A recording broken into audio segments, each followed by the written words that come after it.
गोलू एक छोटे से गांव में रहता था।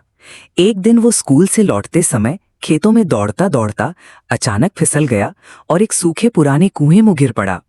पर उसे चोट नहीं लगी। उसकी आंखें खुलीं तो वह एक अजीब सी जमीन पर था। जमीन हल्की हल्की सांस ले रही थी, जैसे जिंदा हो। गोलू ने डरते हुए जमीन को छुआ। तभी जमीन से एक चमकता चेहरा उभरा और बोला, मैं हूं जादुई जमीन, जो सच्चे दिल की बात सुनती है। गोलू हैरान हो गया।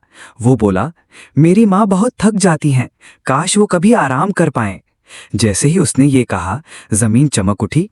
अचानक उसके सामने एक आरामदायक कुर्सी, गरम चाय और एक घूमता पंखा उगाया।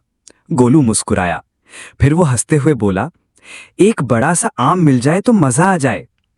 झट से एक आम का पेड़ उगाया, जिसमें सुनहरे आम लटक रहे थे। गोलू और भी खुश हुआ। अब एक तोता चाहिए जो गाना गाए। एक हरा भरा तोता झाड़ी से निकला और गा उठा, मटर घोटाला। गोलू हंसी से लोटपोट हो गया। लेकिन अब वो थोड़ा लालची हो गया। वो चिल्लाया, एक सोने का महल, एक कार। जमीन थोड़ी कांपी। उसका चेहरा थोड़ा उदास हो गया। गोलू, जमीन बोली, जब तुम दूसरों के लिए कुछ मांगते हो तो वो सच्चा जादू होता है, लेकिन लालच जादू को मिटा देता है। गोलू चुप हो गया।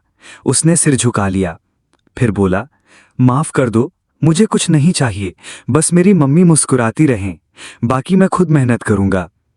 जमीन मुस्कुराई और गोलू को एक नरम रोशनी में ऊपर भेजने लगी। कुछ पलों बाद गोलू फिर अपने आंगन में था।